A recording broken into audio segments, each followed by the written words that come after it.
Channel 6. Weather headlines on News Channel 6. Brought to you by Nixon Roofing. Warm days continue with some active weather possible tomorrow, but the main threat comes in on Sunday. We do have the potential of some strong storms and maybe even flooding. I'll break down all the details coming up. Now on News Channel 6 at 5 years since the COVID-19 pandemic was declared. How the virus has changed our lives years later, as your News at 5 starts now. Live from Television Park, this is WJBF News Channel 6 at 5.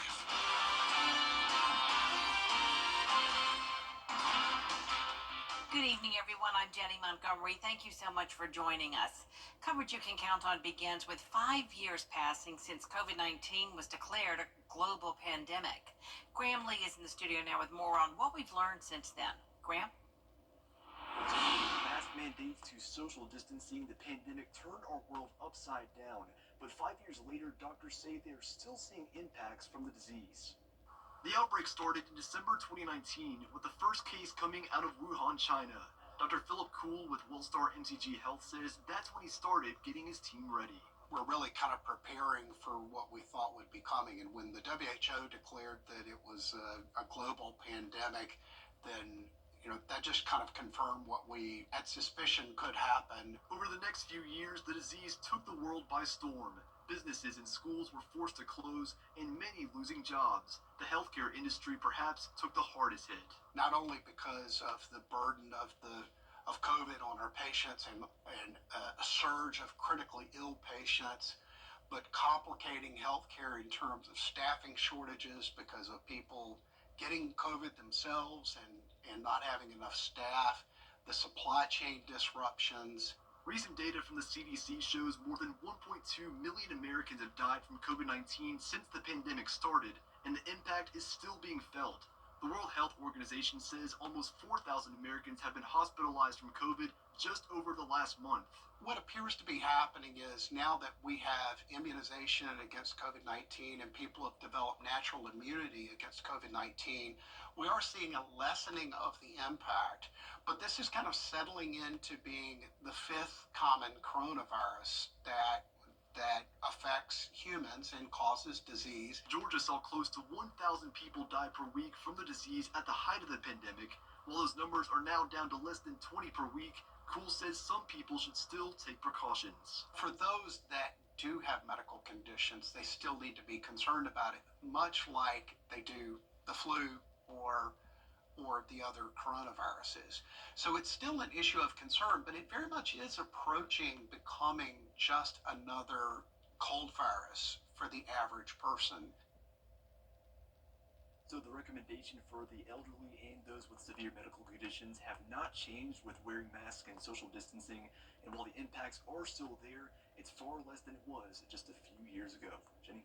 All right, Graham, thank you so much for that report. Time now for our first check of our weather with Chief Meteorologist Jenna Petracci. Well, it's another beautiful day. Lots of sunshine here as we take a look at our Terry Lambert Hyundai Skyview Cam from Wellstar MCG Health.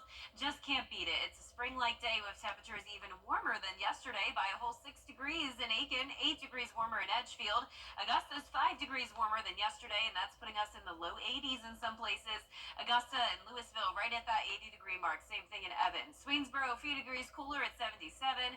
Wrightsville, you're at 78, 79 in Gibson, and 79 in Edgefield.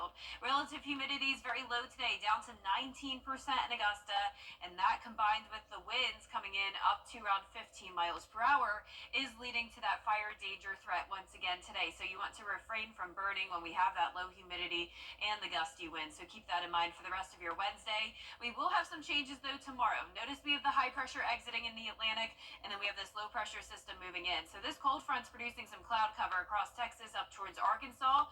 Clouds will be with us by tomorrow morning, and it's possible we could see a stray shower or storm as we get into tomorrow evening. But in the meantime, this evening looks great. We're staying clear.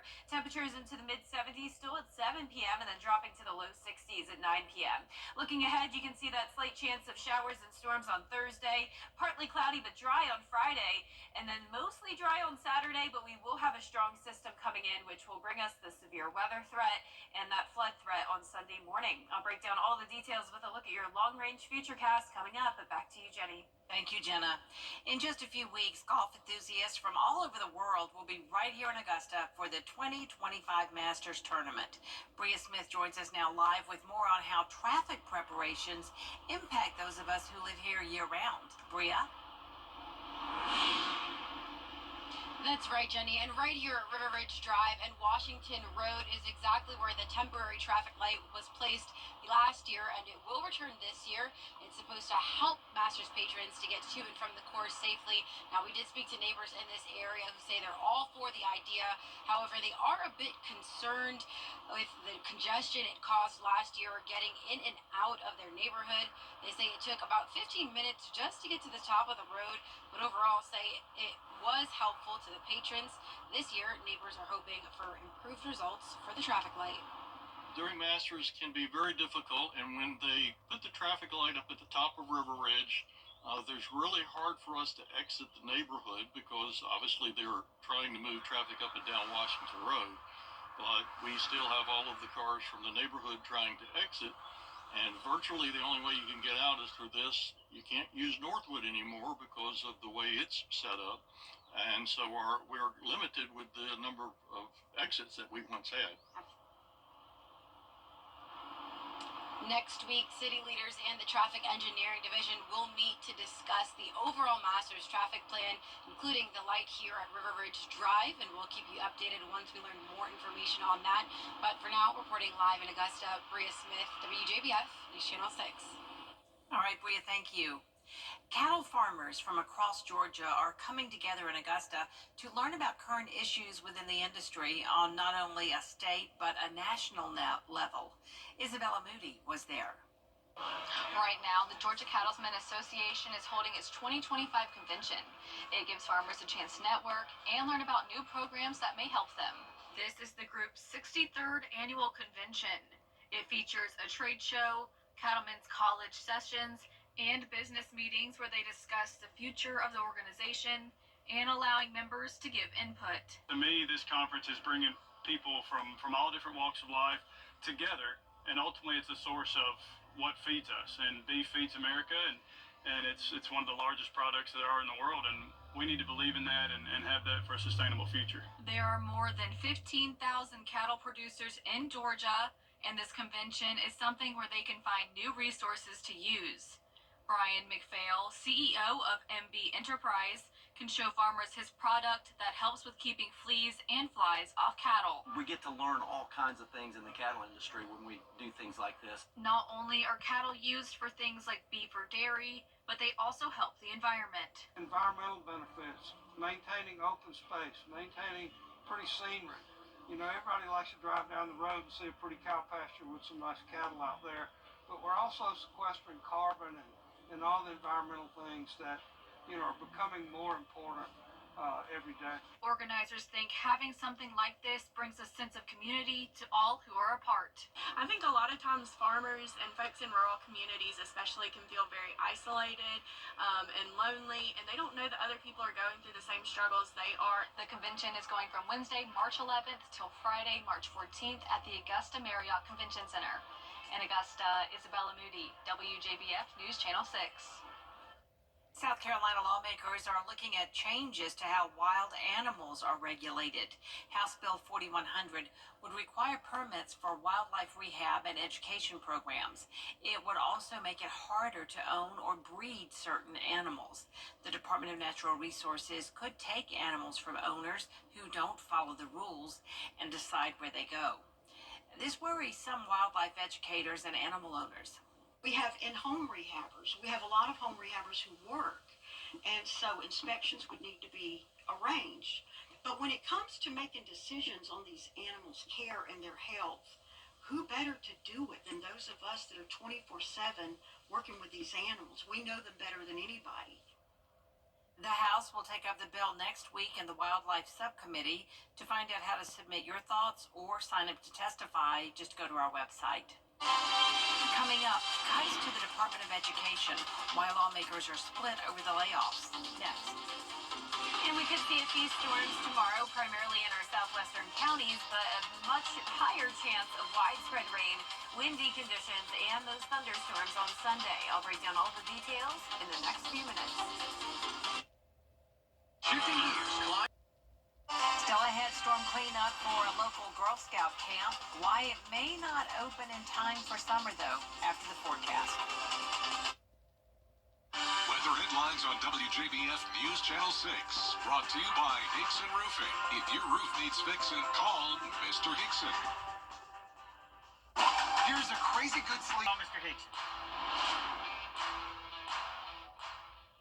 Today, we bring you the profile of a hero. Marine Private First Class Gomer Pyle. Heroes come in all shapes and sizes. But this hero is a musical Marine.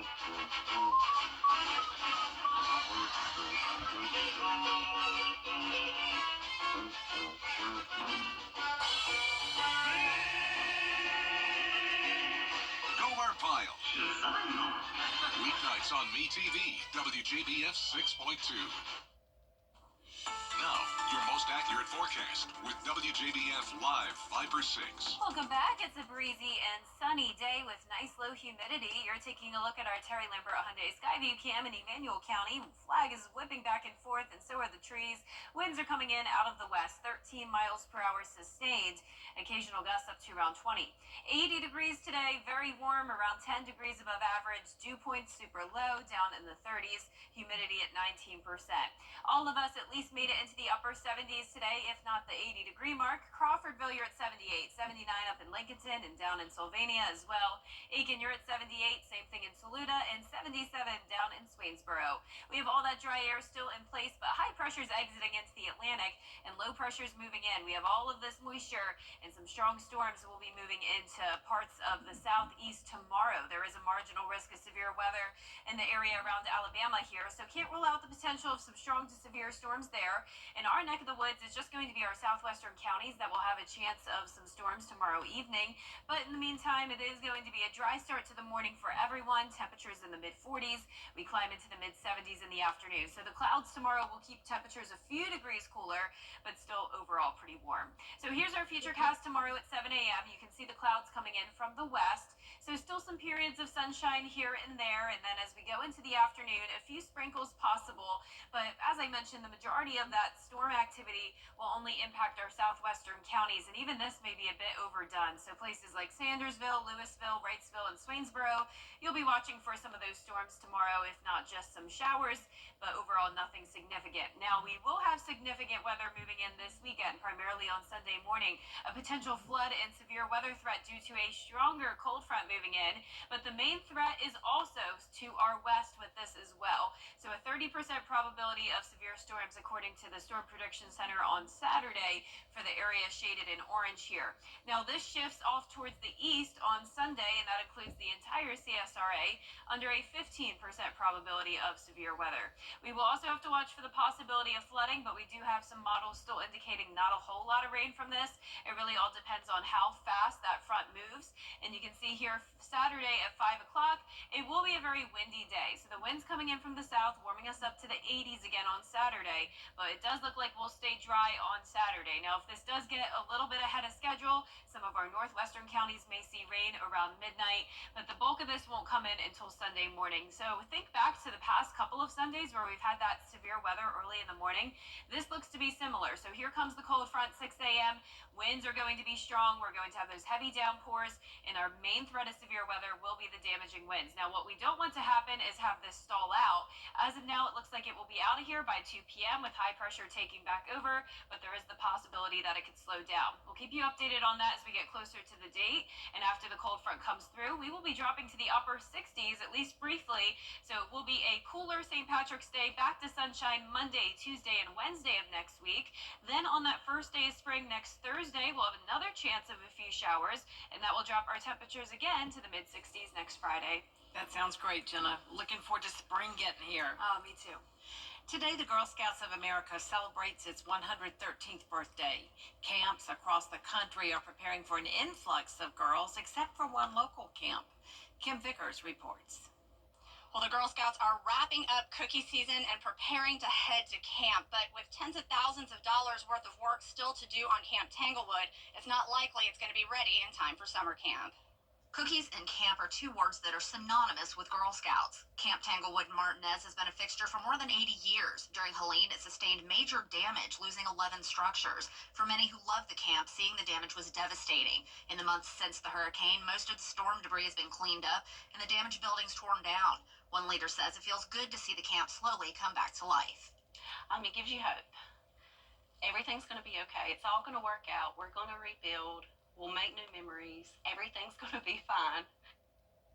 Well, if you're interested in volunteering or would like to make a donation to help towards the cleanup efforts here at Camp Tanglewood, you can find a link to the camp's website and their GoFundMe over at WJBF.com. In Martinez, Kim Vickers, WJBF News Channel 6. Up next, honoring a group of heroes in South Carolina, how their quick thinking saved a boy's life. Adverse Childhood TV. First responders save lives every day, but they don't always receive an award for it.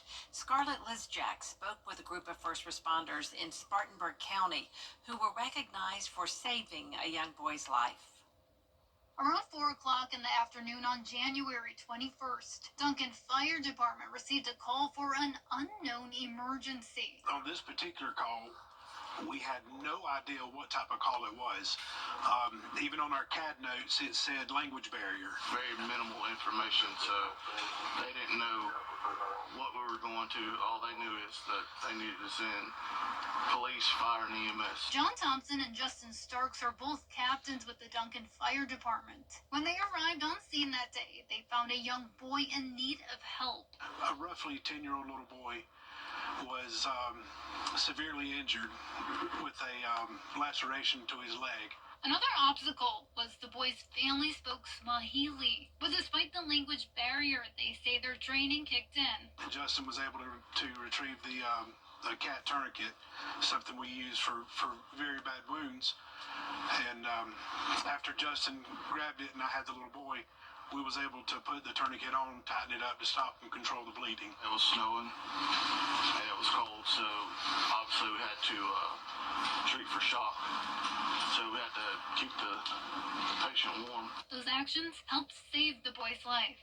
The doctor said that if the tourniquet wasn't placed, that the little boy probably would have lost his life due to the amount of blood he had lost. So that evening we knew that the little boy was good. At the Welford City Council meeting on March 4th, Thompson and Starks received the Life Saving Award along with 2 officers from the Welford Police Department who were also on scene that day. It is always a big team effort in any call that we run. With us, the police department, the fire departments, and StarTax, it's always a group effort. There's not, me and Justin didn't do it by ourselves. That's what we train for, and that's what we're here for.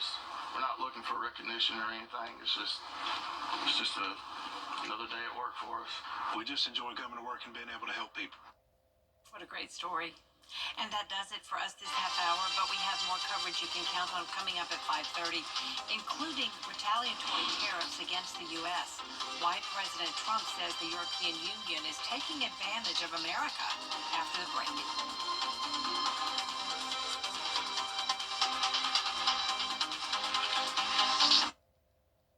Getting hurt at work wasn't it today. The Live 5 for 6 Skyview Network, sponsored by Terry Lambert Hyundai. The warm weather continues, and we could have some active weather tomorrow. A few storms will be possible in our southwestern counties, but a much higher chance of storms moves in Saturday night into Sunday. We'll be watching for some strong activity along with flood potential. I'll break down all the details coming up. Live from Television Park, this is WJBF News Channel 6 at 5:30.